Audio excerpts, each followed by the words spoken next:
한 사람이 있었습니다. 이 사람이 배를 타고 어딘가로 이동 중이었는데 물건을 떨어뜨려 버린 겁니다, 물 위에. 그래서 그 물건을 주우려고 하니까 손이 닿지를 않아서 그 물건이 있는 위치를 기억해 놓고 다른 데로 갔다가 다시 그 물건을 찾으러 갔지만 그 물건이 물에 둥둥 떠내려 가버려서 그 자리에 갔을 때 결국에는 그 물건을 찾지 못했습니다. 저와 여러분의 인생이 지금 어디에 기준을 두고 있느냐가 중요합니다. 제가 예전에 이제 지방에 살다 보니까 서울에 버스를 타고 올라가면 항상 강남 고속터미널에 내렸는데요. 그때 제가 서울에 다 왔구나 하는 것을 알 수 있는 게 바로 네이버 본사. 그 건물을 보면 아, 내가 서울에 다 왔구나 이렇게 눈치를 챘습니다. 우리가 어떤 기준이라 했을 때는 움직이지 않는 것, 변하지 않는 것을 우리가 기준이라고 하잖아요. 그 네이버 건물은 움직이지 않으니까 제가 서울에 거의 다 왔구나 이렇게 알 수가 있었지만 물 위에 떠 있는 그 물건은 바람에 따라 물살에 따라 흘러내려갑니다. 저와 여러분의 인생에 일어나는 수많은 만남들과 많은 상황과 일들이 또 나의 감정들이 나의 인간관계가 영원할 것 같지만 잠깐 있다가 결국에는 지나갑니다. 그래서 풀은 마르고 꽃은 시들지만 여호와 하나님의 말씀은 영원히 서리라 약속해 주셨습니다. 그래서 잠깐 있다가 사라질 것에 저와 여러분이 기준을 두지 않고 영원히 변하지 않는 하나님의 말씀의 기준을 두는 응답의 한 주간 되시기를 기도합니다. 오늘 말씀의 제목은 선교의 플랫폼입니다. 우리 담임 목사님께서 지금 아프리카 현장에 선교를 하러 나가셨습니다. 그래서 어떤 말씀을 전할까 기도를 하다가 이번 달 저희 교회의 전체 기도 제목인 선교의 플랫폼이라는 이 말씀을 함께 나누어야겠다 이렇게 하나님께서 마음을 주셔서 이 말씀을 준비하게 되었습니다. 이번 우리 선교의 플랫폼 말씀에서 저와 여러분이 기억해야 될 것이 있습니다. 바로 왜 인간은 행복이 없는가입니다. 시대는 점점 발전해 가고 사람들이 살아가는 환경은 점점 더 좋아지고 있는데 예전에 과거에는 없었던 여러 가지 더 어려운 일들과 상황들이 우리에게 참 많이 일어나고 있습니다. 왜 우리가 이런 어려움을 당하느냐? 성경에서만 그 문제의 시작과 그 문제의 답에 대해서 정확하게 말을 해주시고 있습니다. 원래 하나님께서는 저와 여러분을 하나님의 형상으로 하나님께 예배드리고 하나님과 소통하고 교제할 수 있는 영적인 존재로 하나님이 창조해 주셨습니다. 그래서 저와 여러분은 하나님으로만 만족하고 충분할 수 있는 존재로 창조가 되어졌기 때문에 하나님을 만나지 않고서는 그 어떤 것으로도 우리의 인생이 채워지지 않는 것입니다. 물고기는 물에 살아야 행복한 것처럼 저와 여러분은 그 어떤 것을 가져다 줘도 만족이 되지 않지만 하나님을 만날 때에만 우리가 행복하도록 창조가 되어진 것이 바로 창조 원리입니다.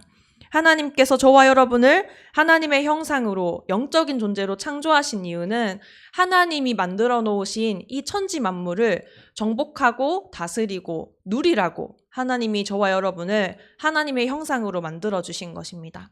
창세기 2장에도 보시면 하나님께서 천지 만물을 다 창조하시고 제일 마지막에 하나님의 형상인 남자와 여자를 창조하셨는데 하나님이 사람을 만드시기 전까지는 그 땅의 토지에 소산물이 없고 안개가 가득했다고 했습니다. 그런데 하나님이 사람을 만드신 후부터 그 땅에 열매가 나기 시작했고 그 열매를 정복하고 다스릴 수 있는 최고의 축복을 저와 여러분에게 주신 것입니다. 그래서 하나님과 함께 우리가 에덴 동산에서 살 때는 그 어떤 것도 문제가 되지 않고 아프지 않고 늘 행복하고 충분할 수밖에 없는 상태였습니다. 그런데 어느 날 눈에 보이지 않는 이 사단이라는 영적인 존재가 뱀에게 들어가서 이 아담과 하와를 찾아옵니다. 그래서 하나님이 만드신 선악과 나무의 열매를 따먹으면 너희 눈이 밝아져서 하나님과 같이 되어 선악을 판단할 줄 알고 하나님이 선악과를 먹지 말라고 하신 거야. 이렇게 거짓말을 진리인 것처럼 속입니다.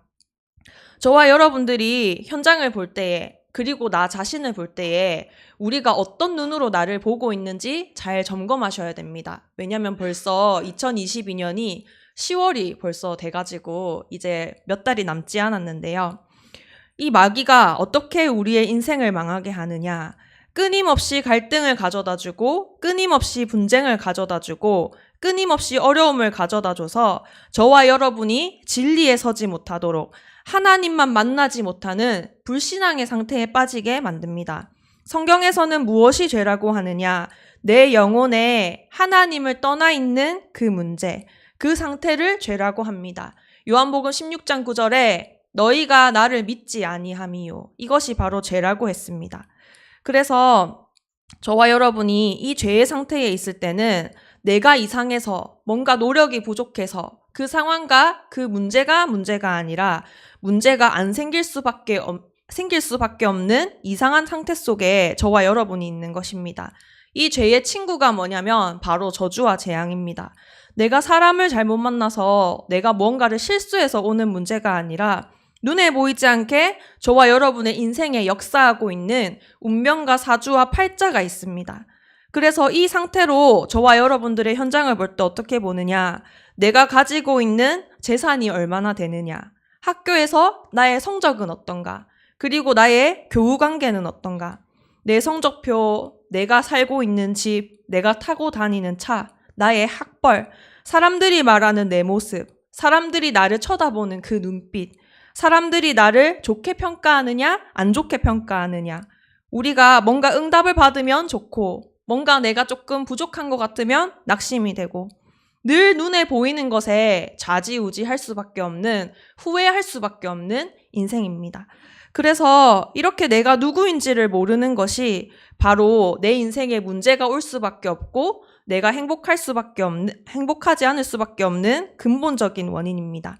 그래서 지난주에 우리 강단 말씀에서도 우리의 인생의 진짜 문제는 하나님의 열심인 하나님의 목소리가 들리지 않는 것이 진짜 문제다.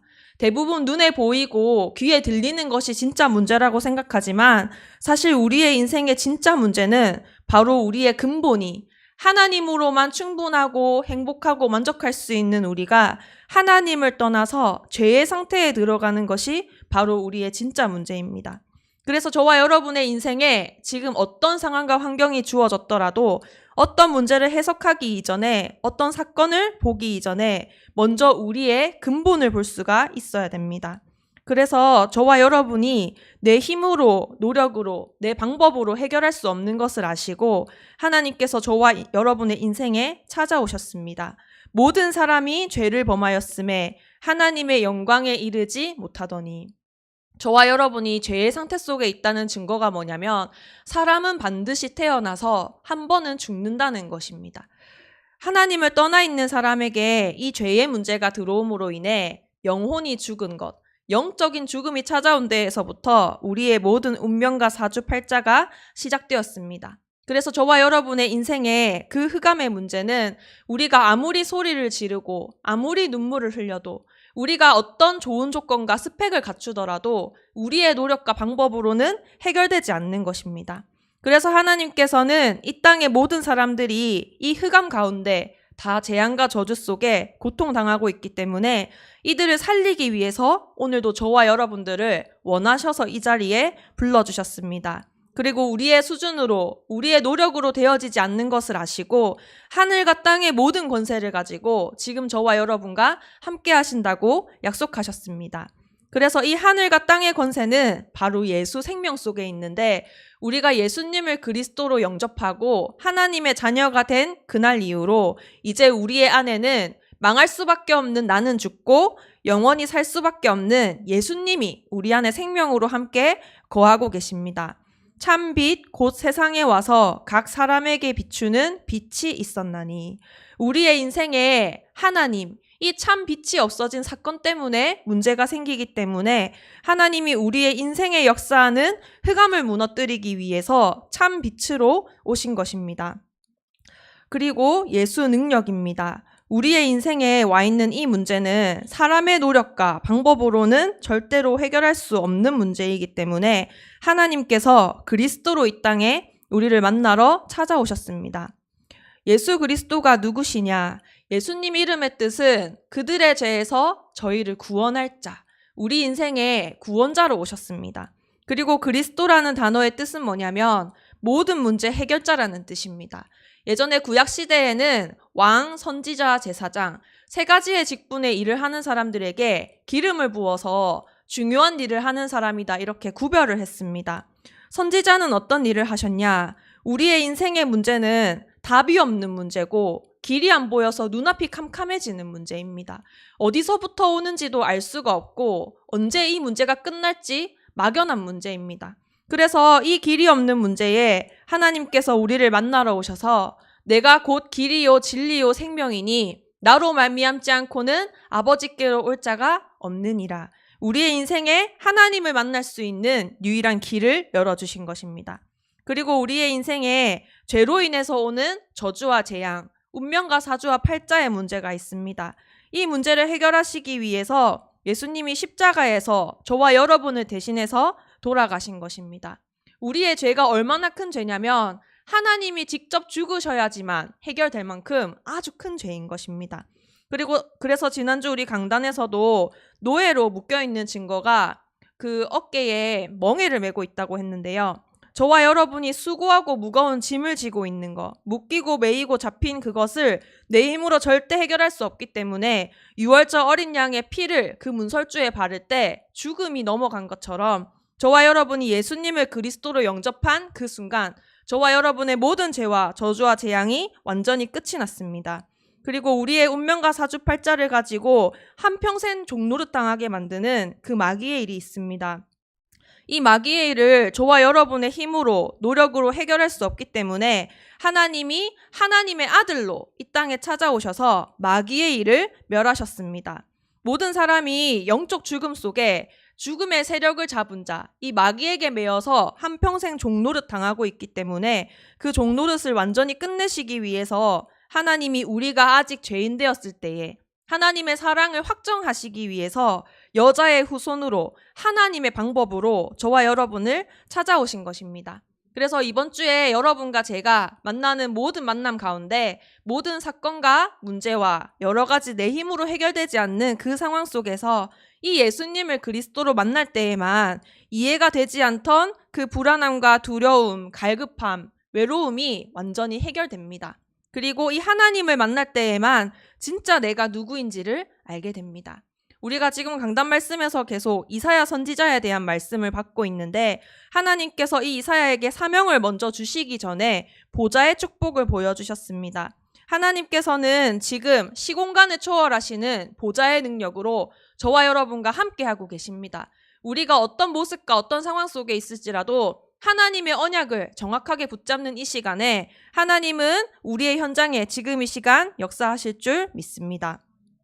현장에는 우리보다 실력이 많은 사람이 너무나 많고 말 잘하는 사람, 돈이 많은 사람, 학벌 좋은 사람, 성품이 좋은 사람 너무 많이 있습니다. 그런데 하나님은 그 사람이 없어서 하나님의 일을 못하시는 게 아닙니다. 하나님께서 오늘도 저와 여러분을 원하셔서 이 자리에 부르신 이유는 하나님을 만나지 못해서 사람들이 다 저주와 재앙 속에 죽어가고 있기 때문에 우리에게 주신 이 예수님의 생명을 전하라고 오늘도 저와 여러분을 이 자리에 부르시고 우리의 가정과 우리의 산업과 우리의 학업 현장에 저와 여러분을 그리스도의 대사로 부르신 것입니다. 그래서 우리가 기억해야 될 것이 있습니다. 너희는 가서 하나님께서 오늘 저와 여러분을 그리스도의 대사로 하나님의 이 하늘과 땅의 권세를 증거하는 증인으로 불러주셨습니다. 이 예수님의 생명, 예수님의 능력, 그리고 이 예수님의 치유가 필요한 사람이 우리의 현장에 우리를 기다리고 있습니다. 하나님은 생사화복의 주관자이십니다. 오늘도 저와 여러분이 눈을 뜨지 못할 수도 있었는데 눈을 뜬 이유가 뭐냐? 바로 저와 여러분을 통해서 하나님이 하실 일이 있기 때문입니다.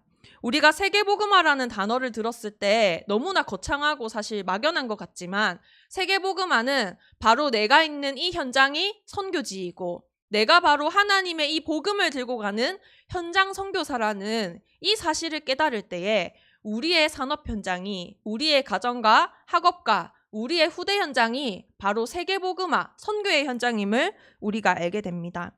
예수님의 사랑, 우리가 받은 이 예수님의 사랑을 우리는 현장에 전달해야 됩니다. 이번 2022년에도 하나님께서 내가 가이사 앞에 서야 하리라, 세계복음화의 약속을 우리에게 이미 주셨습니다. 그래서 이 세계복음화를 위해서 원하셔서 저와 여러분을 불러주셨기 때문에 이 일에 꼭 맞는 사람이 바로 저와 여러분이기 때문에 저와 여러분의 오늘이 하나님이 원하시는 그 시간과 그 장소와 그 일 속에 우리가 있어야 됩니다. 제가 얼마 전에 신문 기사를 보니까 코레일이라고 KTX와 이렇게 지하철 이 일을 하시는 그 직원분이 손님들이 놔두고 가신 유실물을 집에 이렇게 가지고 가는, 절도하는 그런 기사를 본 적이 있습니다. 우리가 어떤 물건을 분실했을 때 코레일에 소속된 직원이라면 당연히 그 승객에게 유실물을 찾아주는 게 맞는데, 그 물건을 그 직원이 가져가 버려서 승객이 자기 물건을 찾지 못하면은 그것은 절도인 것입니다.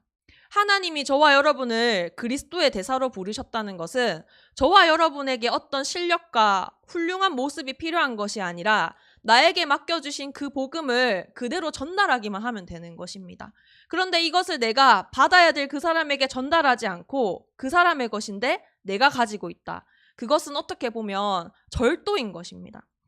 이 이스라엘 백성들이 그랬습니다. 하나님께서 이 이스라엘에 복음을 주신 이유는 전 세계에 이 복음을 전해서 이 시대와 이 현장에 임하는 재앙을 막으라고 먼저 복음을 주신 것인데, 이 이스라엘 백성들은 착각을 해서 이 복음을 전하지 않고 하나님은 우리만의 하나님이다, 이 복음은 우리만의 복음이다, 그래서 우리가 오랫동안 노예되어 있고 포로되어 있고 속국되어 있는 이 문제를 해결할 군사적인 메시아를 기다리고 있었던 것입니다.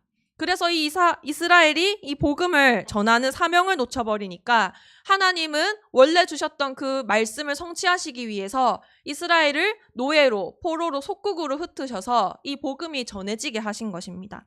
저와 여러분이 오늘도 우리가 왜 살아야 되느냐, 그 이유를 알아야 됩니다. 하나님께서는 저와 여러분의 삶을 통해서 예수 생명, 예수 능력, 예수 치유, 이 복음을 전달하기를 원하십니다. 그래서 이 복음의 생명이 확인되어질수록 저와 여러분이 내가 누구인지를 발견하게 되고 내 인생의 의미가, 내 삶의 이유가 회복되어집니다. 왜냐하면 우리 인생의 이 문제가 더 이상 내 힘으로는 해결될 수 없는 것을 알기 때문에, 이 그리스도만 우리의 인생의 유일한 답으로 보여지기 때문에 내가 이 가정에 태어난 이유, 내가 이 교회를 만난 이유, 그리고 내가 이 지역에 사는 이유, 내가 오늘 이 사람을 만난 이유가 우리에게 날마다 회복이 되어지는 것입니다. 그래서 이게 바로 전도와 선교의 시작입니다. 나는 현장 선교사구나. 내 수준으로 하나님이 일하시는 게 아니라 나에게 주신 이 복음을 그대로 나는 전달하기만 하면 되는 그리스도의 대리자구나. 재앙을 막을 대리자구나. 우리가 이 사실을 놓쳐서는 안 됩니다. 지난주에 우리 선도조치 교육 때문에 왔던 학생이 여자친구를 데리고 같이 교회에 저를 만나러 찾아왔는데요. 너희 둘이 어떻게 사귀게 됐냐? 제가 이렇게 물어보니까 원래 어릴 때부터 되게 친하게 지내던 친구 같은 사이였는데 어느 날부터 이 친구가 계속 밤마다 생각이 나서 계속 생각을 하다가 그 마음을 이기지 못하고 연락을 했다고 합니다. 나 자꾸 생각이 나, 이렇게. 그래서 뭐가 생각이 나? 이렇게 물어보니까 네가 생각이 나. 그날로부터 이 둘이가 이제 사귀게 되었다고 이렇게 말을 하는데요. 저와 여러분이 진짜로 좋아하고 사랑하면 그 마음이 내가 주체하지도 못할 만큼 벅차서 나도 모르게 그 마음이 넘쳐 나오게 됩니다. 그래서 그 마음이 나도 모르게 말로, 내 입술의 고백으로 나오게 됩니다. 제가 매일매일 예배를 드리면서 이 그리스도에 대한, 복음에 대한 은혜와 사랑이 저에게 확인이 될 때마다 얼마나 이 마음이 벅차고 행복한지 만나는 사람들마다 제가 어느 날 복음을 전하고 있는 저의 모습을 봤습니다. 저와 여러분이 의무적으로 해야 되니까 말하는 복음 말고 진짜로 저와 여러분이 이 복음으로 행복하고 하나님이 나와 함께 하시는 게 너무나 감격이 되고 감사가 된다면 나를 통해서 저절로 이 하나님의 사랑이 내 입술의 고백으로 나올 수밖에 없습니다. 그래서 예수 그리스도의 이 능력과 생명과 이 치유의 그 사랑이 나에게 임했구나, 이것을 알았던 사람이 바로 그리스도의 제자들이었습니다.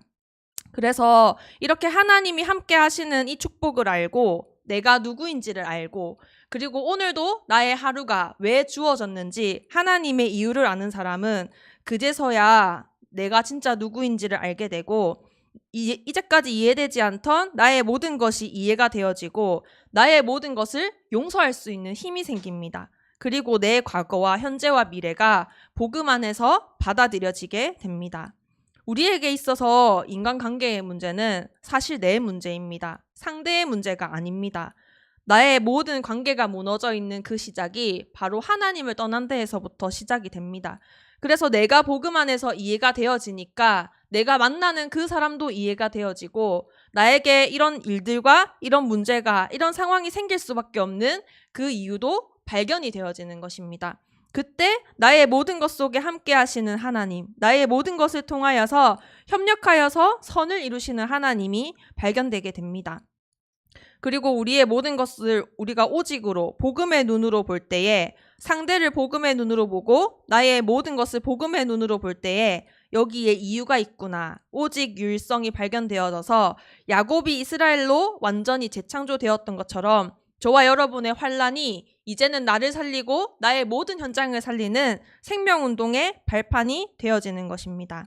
그래서 결론입니다. 하나님께서는 저와 여러분을 어떤 사람으로 불러주셨냐?